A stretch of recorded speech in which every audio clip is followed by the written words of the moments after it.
Border Gavaskar test ಸರಣಿಯಲ್ಲಿ follow on ತಪ್ಪಿಸಿಕೊಂಡಿದೆ Bharat. India versus Australia ನಡುವೆ ನಡೆಯುತ್ತಿರುವಂತಹ ಬಾರ್ಡರ್ ಗವಾಸ್ಕರ್ ಟೆಸ್ಟ್ ಸರಣಿ ಫಾಲೋ ಆನ್ ತಪ್ಪಿಸಿಕೊಳ್ಳುವುದಕ್ಕೆ 246 ರನ್ ಗಳಿಸಬೇಕಿತ್ತು ಭಾರತ. 10ನೇ ವಿಕೆಟ್ ಜೊತೆಯಾಟದಲ್ಲಿ ಆಕಾಶ್ ದೀಪ್ ಬೂಮ್ರಾ ಸಾಹಸವನ್ನ ಮಾಡಿದ್ದಾರೆ.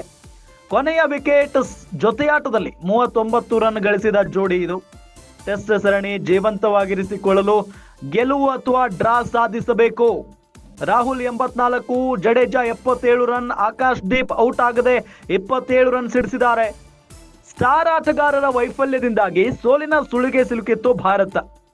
200+ ಲೀಡ್ ಕೊಟ್ಟಿದ್ರೆ ಫಾಲೋ ಆನ್ ಆಗಿ ಮತ್ತೆ ಬ್ಯಾಟಿಂಗ್ ಮಾಡಬೇಕಾಗಿತ್ತು. ನಾಳೆ ಟೆಸ್ಟ್ ಪಂದ್ಯದ ಕೊನೆಯ ದಿನವಾದ್ದರಿಂದ ಡ್ರಾ ಸಾಧಿಸುವ ಅವಕಾಶ ಇದೆ. ಟೆಸ್ಟ್ ಸರಣಿಯಲ್ಲಿ 1-1 ಸಮಬಲ ಸಾಧಿಸಿರುವ ಭಾರತ ಮತ್ತು ಆಸ್ಟ್ರೇಲಿಯಾ. ಮೊದಲ ಪಂದ್ಯದಲ್ಲಿ ಟೀಂ ಇಂಡಿಯಾಗೆ 295 ರನ್ಗಳ ಜಯ ಆಗಿತ್ತು. ದ್ವಿತೀಯ ಪಂದ್ಯದಲ್ಲಿ ಆಸ್ಟ್ರೇಲಿಯಾ 10 ವಿಕೆಟ್ಗಳ ಗೆಲುವನ್ನು ಪಡೆದುಕೊಂಡಿತ್ತು. ಮೂರನೇ ಪಂದ್ಯದಲ್ಲಿ ಗೆಲುವು ತಂಡಕ್ಕೆ ಸರಣಿಯಲ್ಲಿ ಮುನ್ನಡೆ ಸಿಗುತ್ತೆ. ಫಾಲೋ ಆನ್ ನಿಂದ ಪಾರು ಮಾಡಿದ್ದಾರೆ ಬೂಮ್ರಾ ಮತ್ತು ಆಕಾಶ್ ದೀಪ್. ಗಮನಿಸ್ತಾ ಇದ್ದೀವಿ ಬಾರ್ಡರ್ ಗವಾಸ್ಕರ್ ಟೆಸ್ಟ್ ಸರಣಿ.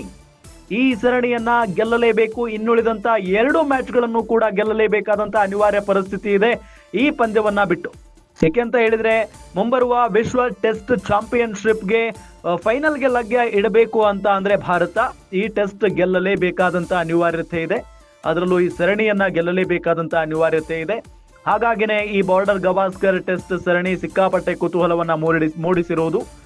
ಈಗಾಗಲೇ 3ನೇ ಟೆಸ್ಟ್ ಪಂದ್ಯ ನಡೀತಾ ಇದೆ. ನಿಮ್ಗೆಲ್ಲ ಗೊತ್ತೇ ಇದೆ. 10ನೇ ವಿಕೆಟ್ ಜೊತೆ ಆಟದಲ್ಲಿ ಆಕಾಶ್ ದೀಪ್ ಮತ್ತು ಬೂಮ್ರಾ ನಿಜಕ್ಕೂ ಕೂಡ ಸಾಹಸದ ಬ್ಯಾಟಿಂಗ್ ಮಾಡಿದ್ದಾರೆ. ಕೊನೆಯ ವಿಕೆಟ್ ಜೊತೆ ಆಟದಲ್ಲಿ 39 ರನ್ ಗಳಿಸಿದ ಜೋಡಿ ಇದು. ಟೆಸ್ಟ್ ಸರಣಿ ಜೀವಂತವಾಗಿರಿಸಿಕೊಳ್ಳುವುದಕ್ಕೆ ಗೆಲುವು ಅಥವಾ ಡ್ರಾ ಸಾಧಿಸಲೇಬೇಕಾಗುತ್ತೆ. ಈಗಾಗಲೇ ಈ ಒಂದು ಮ್ಯಾಚ್ ನಲ್ಲಿ ನಮ್ಮ ಕನ್ನಡಿಗ KL ರಾಹುಲ್ ಬರೋಬ್ಬರಿ 84 ರನ್ ಸಿಡಿಸಿದ್ದಾರೆ. ಜಡೇಜಾ 77 ರನ್ ಸಿಡಿಸಿದ್ದಾರೆ. ಜೊತೆಗೆ ಆಕಾಶ್ ದೀಪ್ ಔಟ್ ಆಗದೆ 27 ರನ್ ಕಲೆ ಹಾಕಿದ್ದಾರೆ. ಸ್ಟಾರ್ ಆಟಗಾರರ ವೈಫಲ್ಯದಿಂದಾಗಿನೇ ಇಂಥ ಪರಿಸ್ಥಿತಿ ಬಂದೊದಗಿದೆ ಈಗ ಟೀಂ ಇಂಡಿಯಾಗೆ. 200+ ಲೀಡ್ ಕೊಟ್ಟಿದ್ರೆ ಅಲ್ಲಿಗೆ ಫಾಲೋ ಆನ್ ಆಗಿ ಮತ್ತೆ ಬ್ಯಾಟಿಂಗ್ ಮಾಡಬೇಕಾಗಿತ್ತು ಟೀಂ ಇಂಡಿಯಾ. ನಾಳೆ ಟೆಸ್ಟ್ ಪಂದ್ಯದ ಕೊನೆಯ ದಿನವಾದ್ದರಿಂದ ಡ್ರಾ ಸಾಧಿಸುವಂತ ಅವಕಾಶ ಇದೆ. ಟೆಸ್ಟ್ ಸರಣಿಯಲ್ಲಿ ಈಗಾಗಲೇ 1-1 ಸಮಬಲ ಸಾಧಿಸಿದೆ ಭಾರತ ಆಸ್ಟ್ರೇಲಿಯಾ.